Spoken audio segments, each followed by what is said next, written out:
Good evening everyone. Praise the Lord. దేవుని అతి పరిశుద్ధ నామమునకు మహిమ కలుగును గాక. ఈ సాయంకాల సమయంలో మనందరం కూడా ఈ విధంగా కాంకరర్స్ నో మోర్ చైన్స్ అనే స్పెషల్ యూత్ సెషన్‌లో కూడుకుని ఉన్నందుకు ముందుగా మీ అందరికీ వందనాలు తెలియజేస్తున్నాను. అలాగే ఈ కృపను మనకు అనుగ్రహించిన దేవాది దేవునికి కూడా స్తుతులు చెల్లిస్తూ ఉన్నాను. ఈరోజు మనం ఈ కాంకరర్స్ నో మోర్ చైన్స్ సెషన్‌లో ముందుకు కొనసాగుతుండగా దేవుని సహాయం కొరకు ఒక చిన్న ప్రార్థన చేసుకుందాము. మీరున్న చోట్లోనే కళ్ళు మూసుకున్నట్లయితే ఒక చిన్న ప్రార్థన చేసుకొని దేవుని యొక్క సహాయాన్ని కోరుదాం. ప్రార్థించుకుందాం. అత్యున్నత సింహాసనంపై ఆసీనుడైన మా ప్రియ పరలోకపు తండ్రి, నీ ఘనమైన విలువైన శ్రేష్టమైన నామమునకు వేలాది స్తుతులు స్తోత్రం చెల్లించుకుంటున్నాం ప్రభా. తండ్రి, ఈ సాయంకాల సమయంలో ప్రభా ఎందరికో లేని గొప్ప భాగ్యాన్ని తండ్రి మీరు మాకు దయచేశారు తండ్రి.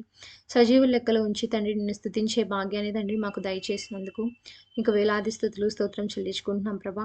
మరి ముఖ్యంగా ప్రభా యవనస్తుల కొరకు తండ్రి ఏర్పాటు చేసిన ఈ కార్యక్రమాన్ని బట్టి ప్రభా నీకు స్తుతులు స్తోత్రం చెల్లించుకుంటున్నాం ప్రభా. ఈ కార్యక్రమాన్ని తండ్రి మీరు బహుగా దీవించమని కోరుచున్నాము తండ్రి.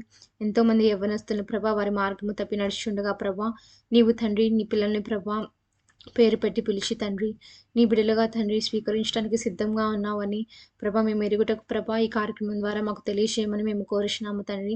మరి ముఖ్యంగా ప్రభా ఈ రోజు తండ్రి మాకు సర్మన్ షేర్ చేయబోతున్న సిస్టర్ మాధవి గారిని బట్టి ప్రభా నీకు స్తుతులు స్తోత్రం చెల్లించుకుంటున్నాం ప్రభా. తండ్రి బిడ్డను ప్రభా నీ పరిశుద్ధాత్మతో నింపమని కోరుచున్నాము తండ్రి. నీ వాక్కును ప్రభా బిడ్డ నోట నుంచమని కోరుచున్నాము తండ్రి. మాతో మీరు ఏదైతే మాట్లాడాలనుకుంటున్నారో ప్రభా అదంతా కూడా తండ్రి బిడ్డ ద్వారా తండ్రి మీరు పలికించమని కోరుచున్నాము తండ్రి. ఆది నుంచి అంతము వరకు ఈ కార్యక్రమంలో ఎటువంటి డిస్టర్బెన్సెస్ లేకుండా ప్రభా సమస్తము నీకు మహిమకరంగా తండ్రి ఈ కార్యక్రమాన్ని జరిగించమని త్వరలో రాని యేసుక్రీస్తు అతి శ్రేష్టమైన పరిశుద్ధమైన నామమును బట్టి ప్రార్థించి వేడుకుంటున్నాం మా పరమ తండ్రి. ఆమేన్. ఆమేన్. మరి ఒక మారు మీ అందరికీ ప్రత్యేకమైన వందనాలు తెలియజేస్తున్నానండి. ఈరోజు మనము ఒబీడియన్స్ టు అథారిటీ అనే అంశం మీద మనతో సర్మన్ షేర్ చేసుకోవడానికి సిస్టర్ మాధవి గారు మన మధ్యలో ఉన్నారు. Thank you so much sister, మీరు ఈ సమయంలో మాతో ఉన్నందుకు. దేవుడు మనతో ఏదైతే మాట్లాడాలనుకుంటున్నారో సిస్టర్ మనకు బోధించుచుండగా మనందరం కూడా ఎంతో శ్రద్ధగా వాక్యాన్ని వినాలని నేను కోరుకుంటున్నానండి. దాని ద్వారా మన జీవితాన్ని మనము తిరిగి సరిచేసుకొని మన జీవితం అంతా కూడా ఎవరైతే అధికారం కలిగి ఉన్నారో మన జీవనం పైన ఎవరికైతే అధికారం ఉందో వారికి మనం విధేయులుగా ఉండటానికి జీవించడానికి ప్రయత్నం చేద్దాము. సో మనందరం కూడా సర్మన్ విందామండి ఈ శ్రేష్టమైన సమయంలో. ఐ వెల్కమ్ సిస్టర్ మాధవి గారు. Over to you sister. అందరికీ ప్రైజ్ ద లార్డ్. ప్రభు నామంలో మీ అందరికీ కూడా వందనాలు. దేవుడు మనల్ని ప్రేమించి మరి ఒకసారి మీ అందరితో కూడా ఈ యొక్క కాంక్రస్ లో కలుసుకొని దేవుని వాక్యమును పంచుకోవడానికి దేవుడు నాకు ఇచ్చిన భాగ్యమును బట్టి దేవునికి స్తోత్రాలు. అయితే ఈ యొక్క కాంక్రస్ లో మీతో మాట్లాడడానికి దేవుడు నాకు ఇచ్చిన ఈ సదవకాశమును బట్టి దేవునికి కృతజ్ఞతాస్తుతులు చెల్లిస్తున్నాను. వచ్చిన మీ అందరికీ కూడా ప్రభు నామంలో వందనాలండి. చిన్న ప్రార్థన చేసుకుందాము. సర్వశక్తిమంతుడా, స్తోత్రార్హుడా యేసయ్య, నీ ఘనమైన నామానికి వందనాలు. మమ్మల్ని మిక్కిలిగా ప్రేమిస్తున్న మా పరలోకపు తండ్రి నీకు స్తోత్రములయ్యా. అయ్యా ఈ దినమంతయు నీ కృపారేఖల కింద కాచిన దేవుడవయ్యా. అయ్యా మరి తండ్రి నీ బిడ్డలతో మాట్లాడటకు ప్రభా నీవు నన్ను అయ్యా మరి తండ్రి పాత్రగా ఎంచుకున్నావు తండ్రి. అయ్యా అనర్హురాలను ప్రభా I am unworthy unholy Lord Jesus, even though you pick me Lord Jesus. యేసయ్యా నువ్వు నన్ను ఏర్పాటు చేసుకున్న విధానమును బట్టి స్తోత్రములు. అయ్యా నీ బిడ్డలతో నేను మాట్లాడుచుండగా నా సొంత మాటలు కాదు, నా సొంత జ్ఞానము కాదు యేసయ్యా, మీ ఆత్మను నా యందుంచి నీ బిడ్డలతో మాట్లాడండి, బలపరచండి, సరిచేయండి. ఈ వాక్యం అంతట్లో మీరే మాకు తోడుండి నడిపించమని, ప్రతి బిడ్డతో మీరు మాట్లాడండి, వినుచెవి గ్రహింపు మనసును దయచేయమని, నాపై నీ ఆత్మ నుంచి నీ మాటలు నా నోటిలో పెట్టి మీ బిడ్డలతో మాట్లాడుమని యేసయ్య అతి పరిశుద్ధ నామంలో ఇచ్చిన ప్రార్థన అడుగుచున్నాం తండ్రి. ఆమేన్. ఆమేన్. అయితే ఈ కాంక్రస్ లో మాట్లాడడానికి అది ఏం మాట్లాడదాము అని చెప్పేసి ఏ ఒక్క టాపిక్ మీద నేను మాట్లాడాలి అని చెప్పి నేను ఆలోచన చేస్తున్నప్పుడు దేవుడు నాకు ఇచ్చిన తలంపు, దేవుడు నాకు ఇచ్చిన ప్రేరేపణ ఒబీడియన్స్ టు అథారిటీ. ఒబీడియన్స్ నుంచి మనం ఏ విధంగా అథారిటీకి వెళ్తాం, ఒబీడియన్స్ విధేయత చూపించడం వల్ల మనం ఎటువంటి అధికారాన్ని పొందుకోగలమో అన్న విషయాన్ని మనం ఈరోజు ధ్యానం చేసుకుందామండి. మనము చూసినట్లయితే ఆదికాండం 1వ అధ్యాయంలోనే దేవుడు మన కొరకు సమస్తాన్ని సృష్టించారు కదా. ఒకసారి చదువుకుందాము. ఆదికాండము 1వ అధ్యాయము 28వ వచనంలో చూసినట్లయితే 27వ వచనం నుంచి చదువుతున్నాను. దేవుడు తన స్వరూపమందు నరుని సృజించెను, దేవుని స్వరూపమందు వాని సృజించెను, స్త్రీని గాను పురుషుని గాను వాని సృజించెను. దేవుడు వాని ఆశీర్వదించెను, ఎట్లనగా మీరు ఫలించి అభివృద్ధి పొంది విస్తరించి భూమిని నిండించి దాన్ని లోపరుచుకొనుడి అని చెప్పేసి ఆశీర్వదించారు. సమస్తం వాటి మీద మనకి అధికారం ఇచ్చారు. లోపరుచుకొనుడి అంటే మనం ఎప్పుడు లోపరుచుకుంటాం? మనకి అధికారం ఉంటేనే మనము లోపరుచుకుంటాం కదా. కాబట్టి యేసుప్రభు వారు తండ్రి అయిన యెహోవా వారి స్వరూపంలో, తండ్రి కుమార పరిశుద్ధాత్మ స్వరూపంలో మనల్ని సృష్టించి సర్వ భూమి పైన మనకి అధికారం ఇచ్చారండి. కాబట్టి దేవుడు ఏం కోరుకుంటున్నాడు? వీళ్ళకి సమస్తాన్ని నేను అనుగ్రహించాను కదా, ఈ బిడ్డ ఎప్పుడు కూడా నా మాట వింటుంది అని చెప్పి. యాజ్ ఎ పేరెంట్స్ మనం కూడా మన పిల్లలకి ఏం చేస్తాము? వీడికి ఏమన్నా కొనిస్తే నా మాట వింటాడు కదా, వీడు అడిగిందల్లా నేను చేస్తే, వీడు అడగక ముందే నేను చేసిన పెట్టాను అనుకోండి, వీడు నా మాట వింటాడు కదా అని చెప్పేసి పిల్లలు అడగక ముందే వారికి ఇష్టమైనవన్నీ చేస్తాం. ఎందుకు? మన మాట వింటారు, మనం చెప్పిన మాట వింటారు, మన మాటకు లోపడతారు అన్న నమ్మకంతో. అదే విధంగా తండ్రి కూడా ఆయనకు లోబడతామని, ఆయన మాట వింటామని, ఆయన అడుగుజాడల్లో ఉంటామని మన కొరకు సమస్తాన్ని సృష్టించి వాటిపైన అధికారాన్ని ఇచ్చారు. అయితే ఈ పరిశుద్ధ లేఖనంలో మనం కొంతమంది వ్యక్తులను చూసినట్లయితే దేవుడు వారిని ఏ విధంగా ఆశీర్వదించారు, వారికి ఎటువంటి అధికారాన్ని ఇచ్చారు, ఎందుకు అధికారం ఇచ్చారంటే వారు దేవుని ఎడల చూపించిన విధేయత, దేవుని ఎడల చూపించి సారీ అండి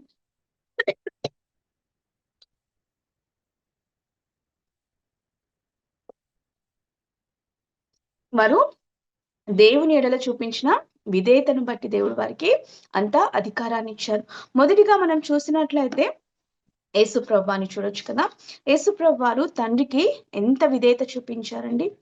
ఎంతగా విధేయత చూపించారంటే మరణించేంతగా తండ్రికి ప్రభు అయిన యేసుక్రీస్తు విధేయత చూపించారు. కాబట్టే తండ్రి ఏం చేశారండి? సమస్తముపై అధికారం ఇచ్చారు. ఒక్కసారి మనము అపోస్తల కార్యములు 10వ అధ్యాయము 20 అపోస్తల కార్యములు 10వ అధ్యాయము 38వ వచనం చూసినట్లయితే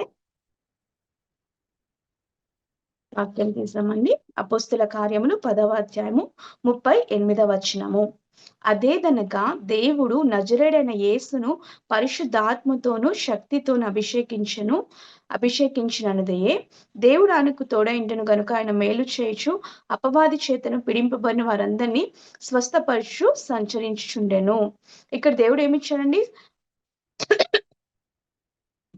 అదేదనగా దేవుడు ఏం చేశారు? దేవునికి పరిశుద్ధాత్మతోను శక్తితోను, శక్తి అధికారాన్ని కూడా తండ్రి అయిన దేవుడు తన కుమారునికి అనుగ్రహించారనమాట. అదే విధంగా సమస్తము వాటిపై కూడా కుమారునికి తండ్రి అధికారాన్ని ఇచ్చారు. కాబట్టి మనం ఒకసారి చూస్తే శిష్యులు ఆ ఓడలో పడుకున్నప్పుడు తుఫాన్ వస్తూ ఉంటుంది కదా, వాళ్ళందరూ కూడా యేసు ప్రభువాన్ని అడుగుతూ ఉంటారు, హెల్ప్ అడుగుతూ ఉంటారు. మేము నశించిపోతున్నాము, నీకు చింత లేదా అన్నప్పుడు యేసు ప్రభువారు ఒక మాటతో గద్దిస్తారు. గద్దించగానే సముద్రం నిమ్మలం అయిపోతుంది.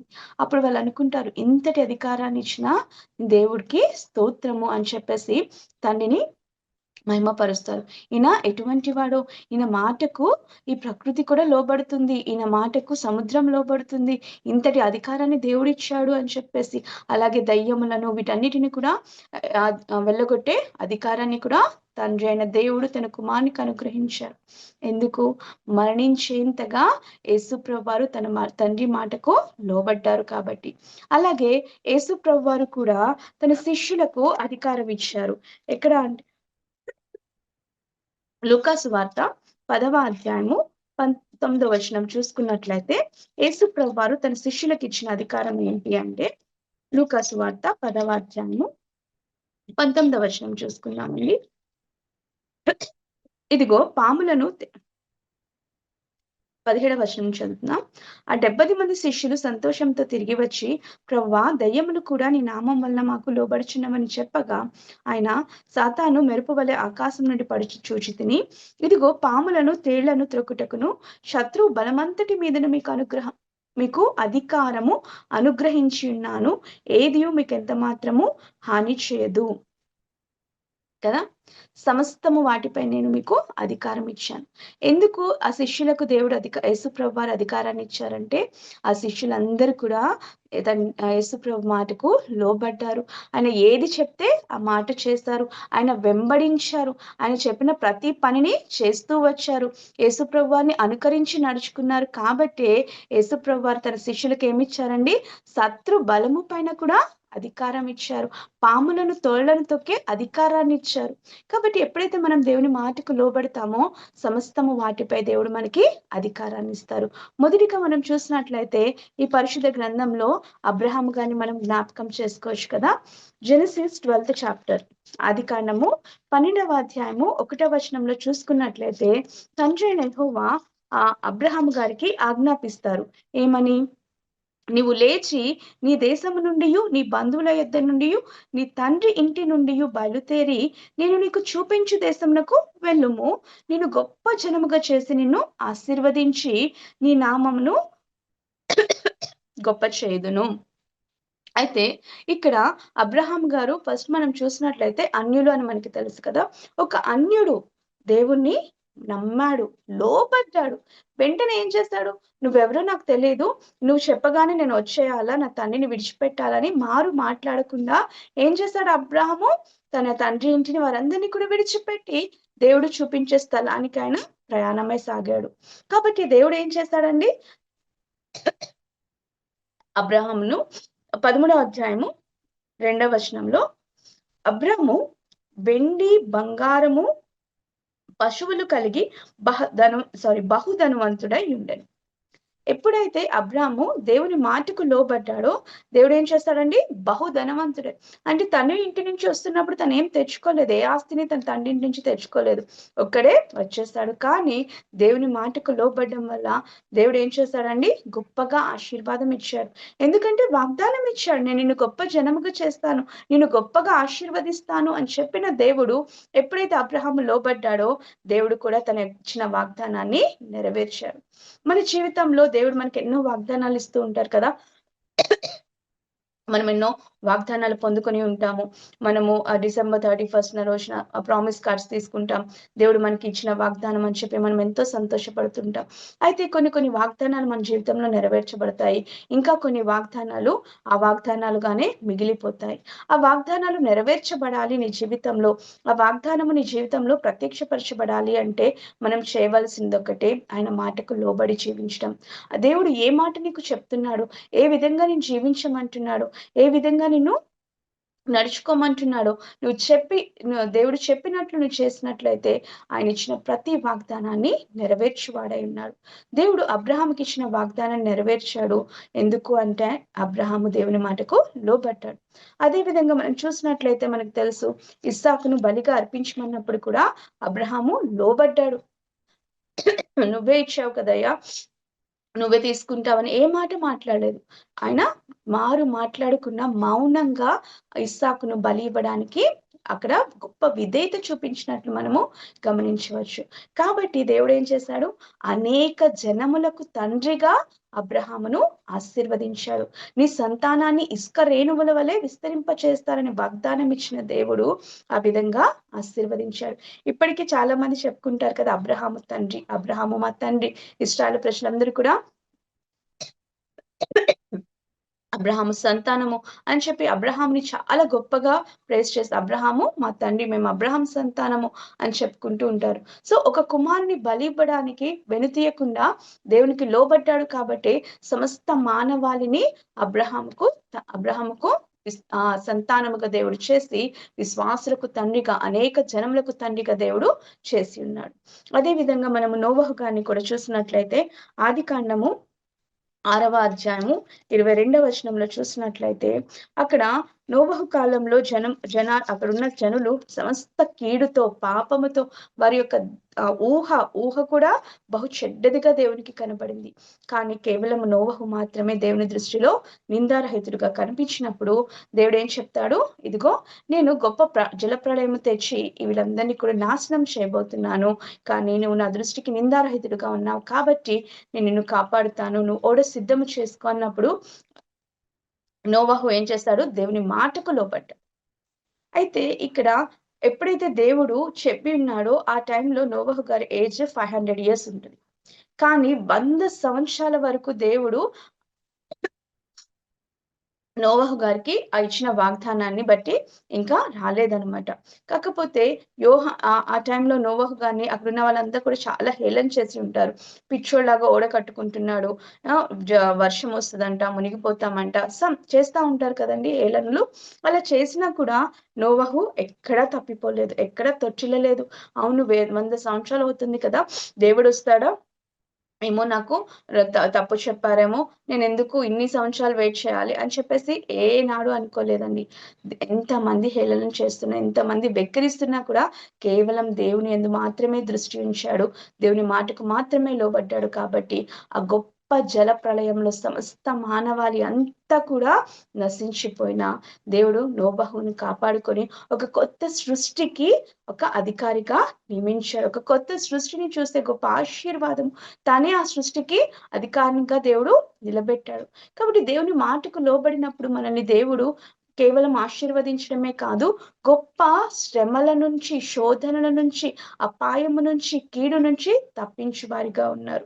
కాబట్టి మనం దేవుని మాటకు లోబడాలని చెప్పేసి దేవుడు ఈరోజు మనతో మాట్లాడుతున్నారు. అదే విధంగా మనం చూసినట్లయితే మోషే గారు కూడా కదా! మోషే గారు కూడా దేవుని మాటకు లోబడతారు. నిర్గమకాండంలో మనం చూసినట్లయితే మోషే గారు కూడా దేవుడు ఏదైతే సెలవిస్తారో సమస్తాన్ని కూడా ఆయన జరిగిస్తారు. ఫరో దగ్గరికెళ్ళి మాట్లాడు అన్నప్పుడు వెళ్లి మాట్లాడటము. అదే మళ్ళీ ఇశ్రాయేలు ప్రజలకు ఈ విషయం చెప్పు అన్నప్పుడు ఇశ్రాయేలు ప్రజల దగ్గరికి రావడము. అలా సమస్తమును కూడా దేవుని మాటకు మోషే గారు లోబడతారు. కాబట్టి దేవుడు ఏం చేశాడండి? గొప్ప గొప్ప అద్భుతాలు మోషే గారి ద్వారా దేవుడు జరిగించి ఉన్నారు. నిజంగా ఎంత గొప్ప అద్భుతాలు కదా! మనం చూసినట్లయితే ఒక్కసారి వాక్యం చదువుకుందామండి. ఎక్సోడస్ 39 చాప్టర్, నిర్గమకాండము 39వ అధ్యాయము 42, 43 వచనాలు చదువుకుందాం. యెహోవా మోషేకు ఆజ్ఞాపించినట్లు ఇశ్రాయేలు ఆ పని అంతయు చేసిరి. మోషే కూడా ఆ పని అంతయు చూచినప్పుడు యెహోవా ఆజ్ఞాపించినట్లు వారు దాన్ని చేసి ఉండిరి. ఏదైతే తండ్రి అయిన యెహోవా మోషేకు ఆజ్ఞాపించారో అదే పనిని మోషే కూడా ఇశ్రాయేలుకి చెప్పి చేయించేవాడు అనమాట. కాబట్టి దేవుని ప్రతి మాటకు లోబడేవాడు. కాబట్టి దేవుడు ఎంత అధికారాన్ని ఇచ్చాడంటే ఎర్ర సముద్రమును కూడా 2 పాయలుగా చీల్చి అవి ఇట్లా ఏకరాశిగా ఉన్నప్పుడు ఆరిన నేలపై ఇశ్రాయేలు ప్రజలు 6 లక్షల కాల్బలమైన ఇశ్రాయేలు ప్రజలని 40 సంవత్సరములు నడిపించే గొప్ప నాయకుడుగా, గొప్ప అధికారిగా దేవుడు మోషేను నిలబెట్టుకున్నాడు. మోషే ప్రార్థించగానే ఆకాశం నుండి దేవదూతల ఆహారమైన మన్నాను కురిపించే అధికారాన్ని దేవుడు మోషేకి ఇచ్చాడు. ఆ చేతికర్రతో బండను కొట్టగానే నీళ్లను రప్పించే గొప్ప అధికారముని దేవుడు మోషేకు అనుగ్రహించాడు. ఫరో ఎదుట ఎన్నో గొప్ప అద్భుత కార్యాలు, ఆ తెగుళ్లను రప్పించి గొప్ప గొప్ప అధికారాన్ని దేవుడు మోషేకి ఇచ్చాడు. ఎందుకు? దేవుని మాటకు లోబడ్డాడు.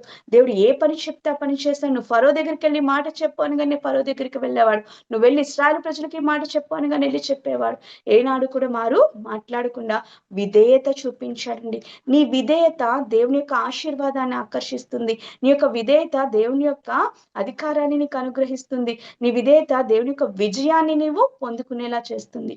అట్టి రీతిగా మోషే కూడా దేవునికి విధేయత చూపించి అధికారాన్ని పొందుకున్నాడు. మరి ఒక విషయం చూసినట్లయితే ఎస్తేరు గ్రంథము 2వ అధ్యాయము 20వ వచనం మనం చూసినట్లయితే ఇక్కడ ఎస్తేరు ఎవరికి లోబడుతుందండి? మొర్దెకైకి లోబడుతుంది కదా! వచనం చూసుకుందాము. ఎస్తేరు గ్రంథము 2వ అధ్యాయము 20వ వచనం. ఎస్తేరు మొర్దెకై యొక్క పోషణమందున్న కాలమును చేసినట్టుగానే ఇప్పుడును అతని మాటకు ఆమె లోబడుచుండెను గనుక మొర్దెకై తనకు ఆజ్ఞాపించిన ప్రకారం ఎస్తేరు తన జాతినైనను తన వంశంనైనను తెలియజేయక ఉండెను. కాబట్టి ఎస్తేరు మొర్దెకై ఏదైతే చెప్తున్నాడో ప్రతి మాటకు లోబడింది. కాబట్టి దేవుడు ఏం చేశాడండి?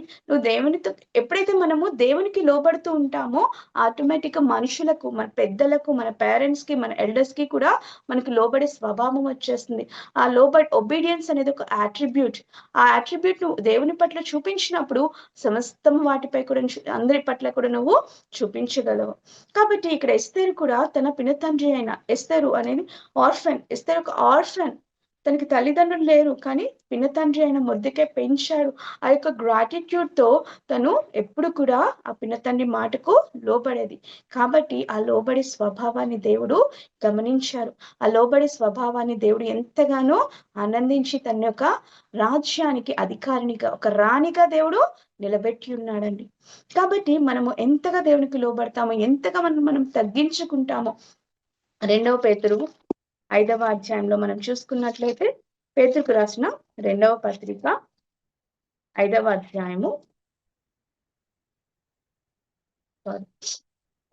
మొదటి పేతురు 5వ అధ్యాయము 5వ వచనం నుంచి చదువుతున్నా. చిన్నలారా మీరు పెద్దలకు లోబడి ఉండుడి. 1 Peter 5th chapter 5th verse. చిన్నలారా మీరు పెద్దలకు లోబడి ఉండుడి. మీరందరూ ఎదుటివాని ఎడల దీన మనసును వస్త్రం ధరించుకొని మిమ్మల్ని అలంకరించుకొనుడి. దేవుడు అహంకారులను ఎదిరించి దీనులకు కృప అనుగ్రహించును. దేవుడు తగిన సమయమందు మిమ్మల్ని హెచ్చించినట్లు ఆయన బలిష్టమైన చేతి క్రింద దీన మనస్కులై ఉండుడి. మనం ఎప్పుడైతే దీన మనస్కులై అంటే లోబడి జీవిస్తామో, ఇక్కడ దేవుడు అంటున్నాడు, అందరూ మీరు లోబడి ఉండండి, మీరు నా చేతి క్రింద దీన మనస్కులై ఉండండి. అంటే మిమ్మల్ని మీరు తగ్గించుకున్నప్పుడు తగిన సమయం మందు దేవుడు మనల్ని హెచ్చించు వారిగా ఉన్నారు. అలాగే వీరందరూ కూడా దేవుని ఎడల, అలాగే పెద్దల ఎడల తమ యొక్క విధేయతను చూపించి దేవుని అనుగ్రహాన్ని పొందుకొని ఎంతో గొప్ప అధికారులుగా నింపడ్డారు. దావీదు కూడా కదా తన తండ్రి మాటకు లోబడ్డాడు. వెళ్ళి గొర్రెలను కాయమన్నప్పుడు, నేను చిన్నోడిని కదా నాన్న, అన్నలు ఉన్నారు కదా, అన్నల్ని పంపించాను ఎన్నడూ తండ్రికి ఒక మాట ఎదురు చెప్పలేదు. అయినా ఆ గొర్రెలను కాసుకుంటూ దేవుని స్తుతిస్తూ తన యొక్క జీవితాన్ని కొనసాగించిన ఆ దావీదు యొక్క ఆ తగ్గింపుతనాన్ని, ఆ తండ్రికి లోబడే గుణాన్ని దేవుడు చూసి ఒక రాజుగా దేవుడు దావీదుని నిలబెట్టాడు. 40 సంవత్సరాలు రాజ్యాన్ని ఏలి ఏ యుద్ధంలో లేకుండా నెమ్మదిని ఉంచిన రాజు అని చెప్పి పేరు పొందుకోవడమే కాకుండా దేవుని చేత వాగ్దానాన్ని పొందుకున్నాడు. నీ సంతానంలో సింహాసనం ఉండక మానదు, నీ కుమారుని నేను సింహాసనమందు నిలబెడతాను అని చెప్పేసి దేవుడు తనకు వాగ్దానం ఇచ్చాడు. ఇదంతా కూడా దేవుని ఎలా చూపించిన విధేయతను బట్టి. వీరందరూ కూడా మనం వీరి జీవితాలను మనము చదివినట్లయితే, వీరి యొక్క జీవిత విధానం మనం గ్రహించినట్లయితే, వారిలో ఉన్న తగ్గింపుతనం, వారు దేవుని పట్ల చూపించిన విధేయత, దేవుని ఎలా వారు చూపించిన ఆ లోబడి దేవుని మాటకు విధేయత చూపించి దేవుని యందు నమ్మకముతో, విశ్వాసముతో వారి జీవితాలను కొనసాగించుకున్నారు కాబట్టే అంత గొప్ప అధికారాన్ని పొందుకున్నారు. అయితే ఈ రోజు నేను చెప్పవలసిన నాకు దేవుడు ఇచ్చిన తలంపు, కాకపోతే నాకు దేవుడు ఇచ్చిన ఒక గొప్ప రెవల్యూషన్ ఏంటి అంటే, దేవుడు మనల్ని ప్రేమించి ఎంతగానో ప్రేమించాడు కదండి. మనం చదివాము జెనసిస్ 1:28లో దేవుడు మనల్ని ఎంతగానో ప్రేమించి ముందుగానే మన కొరకు అంత సృష్టించాడు. ఇప్పుడు మనం చూసినట్లయితే ఎవరైనా ప్రెగ్నెంట్ తో ఉన్న లేడీస్, ఎవరైనా కన్సీవ్ అయినప్పుడు వాళ్ళు ఏం చేస్తారండి, పుట్టపోయే పిల్లల కోసం సమస్తాన్ని అరేంజ్ చేసి పెట్టుకుంటారు కదా. అలాగే దేవుడు కూడా మనల్ని సృష్టించక ముందు మనకు అవసరమైన వాటన్నిటిని సృష్టించాడు. వాటిపైన మనకి అధికారం ఇచ్చాడు. ఈ బిడ్డ నాకు లోబడి ఉంటే లోబడి ఉంటది అన్న నమ్మకముతోనే దేవుడు మనల్ని తన స్వరూపంలో సృష్టించుకున్నాడు. ఇప్పుడు మనం కూడా మన పిల్లలు మన మాట వింటుంటే ఎంతగా మురిసిపోతాం కదా. వాళ్ళు అడగక ముందే వాళ్ళకి అన్ని కూడా మనము ఏర్పాటు చేసేస్తూ ఉంటాము. అలాగే దేవుడు కూడా ఎంతో నమ్మాడు మనల్ని. ఈ బిడ్డ నాకు విధేయత చూపిస్తుంది, నా మాటకు లోబడుతుంది, నా వాక్య ప్రకారం జీవిస్తుందని మనల్ని నమ్మి తన స్వరూపంలో సృష్టించుకొని సమస్తము వాటిపై మనకు అధికారం ఇస్తే మనం ఏం చేస్తున్నామండి, దేవుని ఆజ్ఞను మీరి ఆయనకు అవిధేయత చూపిస్తూ దేవుని ఆలోచన ప్రకారము కాక, దేవుని చిత్తంను నెరవేర్చువారముగా కాక, మన ఇష్టాన్ని మనము నెరవేర్చుకుంటున్నాము. కాబట్టే మనం జెనసిస్ లో చూస్తే దేవుడు మనుష్యుని తన స్వరూపంలో సృష్టించి సర్వ సృష్టి పైన అధికారాన్ని ఇచ్చాడు. కానీ మనము అధికారాన్ని కోల్పోతున్నామండి.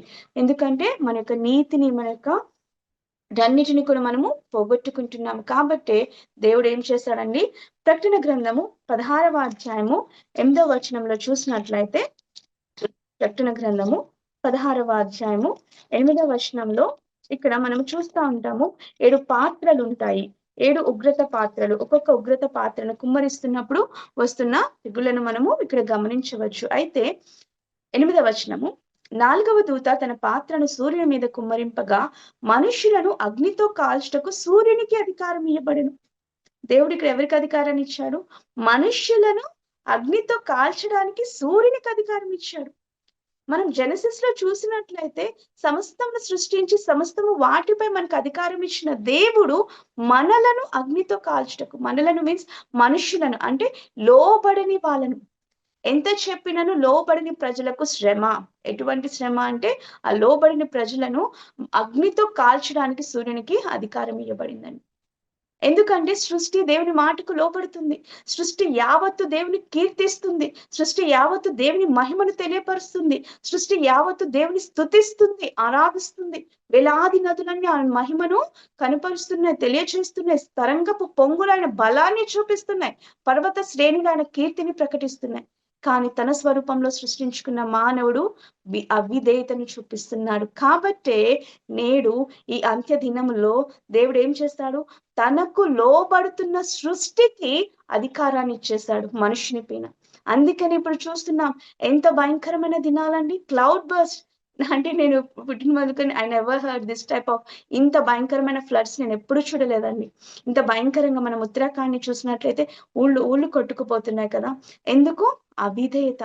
అవిధేయత దేనికని కారణం? నాశనానికి. ఆ గర్వం అనేది నాశనానికి. అవిధేయత దేనికి వస్తుంది? గర్వం వల్ల మనము అవిధేయతలో జీవిస్తాం. నాకేంటిలే అన్న గర్వము అవిధేయతకు దారి తీస్తుంది. ఆ గర్వము నాశనానికి తీసుకొని వెళ్తుంది.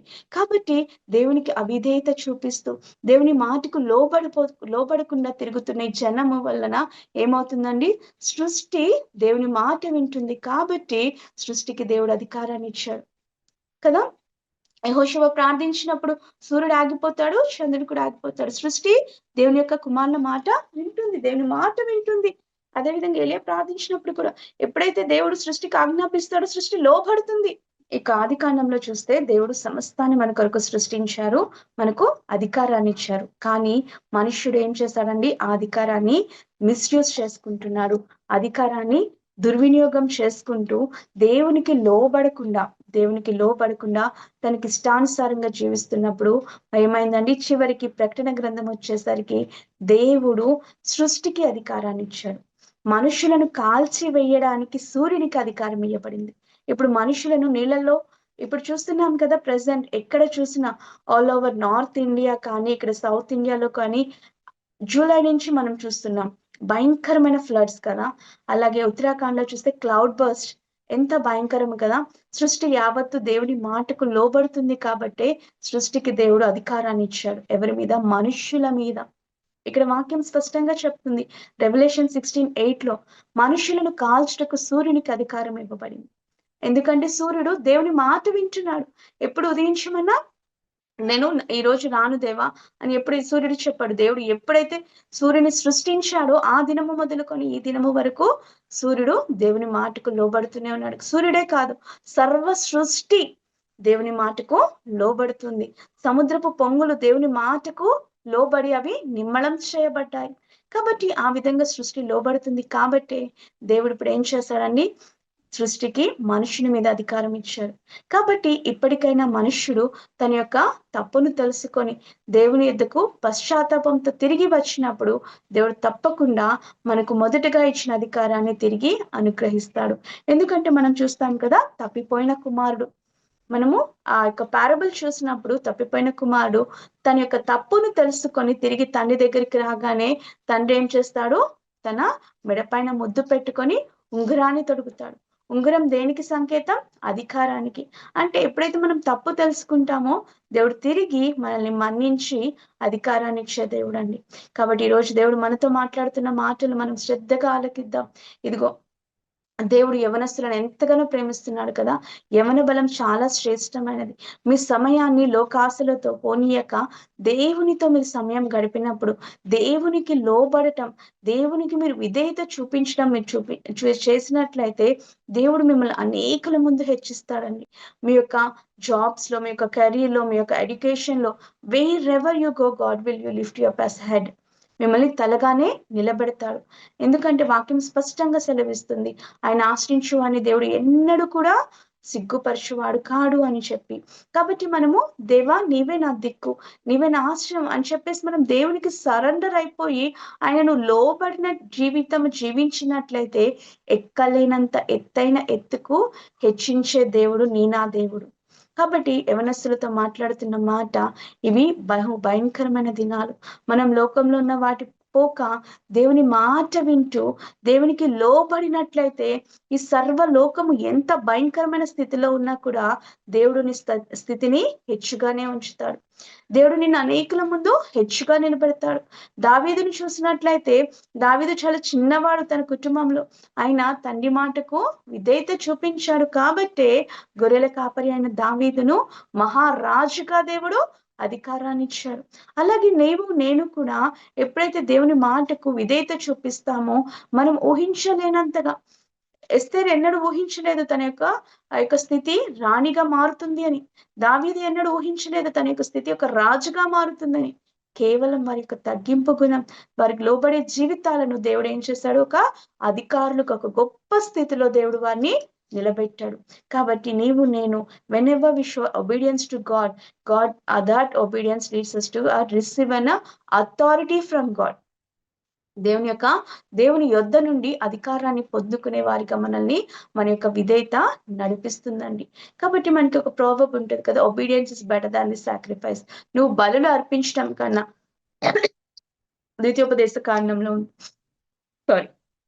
ఫస్ట్ సామ్యూయల్లో ఉంటుందండి 5వ అధ్యాయం వచనంలో, నువ్వు బలులు అర్పించడం కన్నా నా మాట వినడం నేను కోరుకుంటున్నాను అని చెప్పేసి తండ్రి అయిన యెహోవా ఇశ్రాయేలు ప్రజలతో అంటాడు. నువ్వు నా మాట వింటే చాలు, నువ్వు నాకు బలులు అర్పించలేదు, నా మాటకు లోబడు చాలు అని చెప్పేసి దేవుడు మాట్లాడుతున్నాడు. ఈరోజు నీతో నాతో కూడా చెప్తున్న మాట, నువ్వు ఎన్నెన్నో చేస్తున్నావు కదా, వాటన్ని చేయడం కన్నా నువ్వు చేస్తున్న చారిటీ, నువ్వు చేస్తున్న ప్రార్థనలు, నువ్వు చేస్తున్న ఫాస్టింగ్లు, వాటన్నిటికన్నా నువ్వు నా మాట వింటే చాలు. నువ్వు నా మాట అంటే ఈ వాక్యానికి నువ్వు లోబడితే చాలు. ఈ వాక్యం చదువుకుంటున్న మనము ఈ వాక్య ప్రకారం జీవించినట్లయితే అదే విధేయత చూపించడం. వాక్యం చదువుతున్నాం, వాక్యం వింటున్నాం, కానీ వాక్య ప్రకారం జీవించడం లేదు అంటే మనము అవిధేయులమండి. దేవుని దృష్టిలో అవిధేయులుగా మిగిలిపోతాము. కాబట్టి మనము విధేయత చూపిస్తున్నాము అంటే దానికి సంకేతము ఏంటి అంటే ఈ వాక్య ప్రకారం జీవించడం. ఎప్పుడైతే వాక్య ప్రకారం జీవిస్తామో దేవుడు గొప్ప గొప్ప ఉపద్రవముల నుంచి ఏ రీతిగా నోవహును తప్పించాడో మనల్ని కూడా రాబోతున్న ఉగ్రత నుంచి తప్పిస్తాడు. తప్పించడమే కాకుండా అనేక జనములపై నేను, అబ్రహాం ఏం చేశాడండి, దేవుని మాటకు లోబడ్డాడు కాబట్టి అనేకమైన జనములపై తనను గొప్పగా ఆశీర్వదించాడు. సమస్త జనముల కంటే నేను నిన్ను గొప్పగా ఆశీర్వదిస్తాను అని వాగ్దానం ఇచ్చాడు. కాబట్టి మన జీవితాల్లో కూడా దేవుడు గొప్ప ఆశీర్వాదం, అనేకుల ముందు గొప్ప అధికారులుగా మనల్ని నిలబెట్టాలని దేవుడు కోరుకుంటున్నాడండి. ఆయన బిడ్డలమైన మనము అనేకుల ముందు హెచ్చుగా ఉండాలని, అనేకులకు అధికారులుగా ఉండాలని, అనేకులకు ఆశీర్వాదంగా ఉండాలని దేవుడు మనల్ని నిర్మించుకున్నాడు. కానీ మనము అవిధేయత చూపిస్తూ మనకు వస్తున్న ఆశీర్వాదాలను మనమే పోగొట్టుకుంటున్నాం. కాబట్టి దేవుడు ఈరోజు మాట్లాడుతున్న మాటలను మనము ఒక్కసారి ఆలోచన చేసుకుందాం. దేవునికి లోబడిన వారి యొక్క జీవితాలు ఎలా ఉన్నాయి, దేవునికి అవిధేయత చూపించిన వారి జీవితాలు ఎలా ఉన్నాయి. సౌలుని చూసినట్లయితే అవిధేయత కదా, తన అవిధేయత వల్ల ఏమైపోయాడండి, తన అధికారాన్ని పోగొట్టుకోవడమే కాకుండా తన యొక్క ప్రాణాన్ని కూడా పోగొట్టుకున్నాడు. అవిధేయులుగా ఉన్న వాళ్ళందరూ కూడా మనం చూసినట్లయితే తమ ప్రాణాలను, తమ అధికారాలను, తమ ఆస్తులను కూడా పోగొట్టుకున్న వారిగా మనం చూడవచ్చు. కాబట్టి మనం ఏ జాబితాలో ఉందాం, దేవునికి లోబడి అధికారాన్ని పొందుకుందామా, అవిధేయతను చూపిస్తూ మనము మన యొక్క నాశనాన్ని తెచ్చుకుంటూ నిత్య నరకాగ్నికి వెళ్ళిపోదామా. కాబట్టి నువ్వు దేవునికి లోబడినట్లయితే ఇహలోకంలో నీకు అనేకమైన ఆశీర్వాదాల అధికారంతో పాటు నిత్య జీవాన్ని కూడా దేవునికి ఇవ్వడానికి ఆయన సిద్ధంగా ఉన్నాడు. కాబట్టి ఈ రోజు నుంచి మనం తీర్మానం చేసుకుందాం, దేవాని మాటకు లోబడతానయ్యా, నీ వాక్యాన్ని వింటున్న నేను, నీ వాక్యాన్ని చదువుతున్న నేను, నీ వాక్య ప్రకారము జీవించాలనే. ఎందుకంటే మనం వాక్యం చూస్తాము, యెహెజ్కేలు గ్రంథము 36వ అధ్యాయము 27వ వచనంలో ఉంటది, నేనే నా ఆత్మను నీ యందుంచి నా ఆజ్ఞలు గైకొని వారిగా చేస్తానని. ఎంత మంచి దేవుడు కదా, ఆయన తన ఆత్మను మన యందుంచి ఆయన మాటలకి లోబడే బిడ్డలుగా మనల్ని చేయాలనుకుంటున్నాడు. కాబట్టి ఆయన మాటకు లోబడదాం, దేవుడిచ్చే గొప్ప కృపను మనం పొందుకుందాం. ఆ కృపను బట్టి దేవుడు మనల్ని ఆశీర్వాదముతోనూ అధికారముతోనూ మనల్ని నడిపించును గాక. ఈ కొద్ది మాటలు దేవుడు దీవించును గాక. చిన్న ప్రార్థన చేసుకుందాం. సకల ఆశీర్వాదములకు కారణభూతుడమైన యేసయ్య నీ ఘనమైన నామానికి వందనాలు.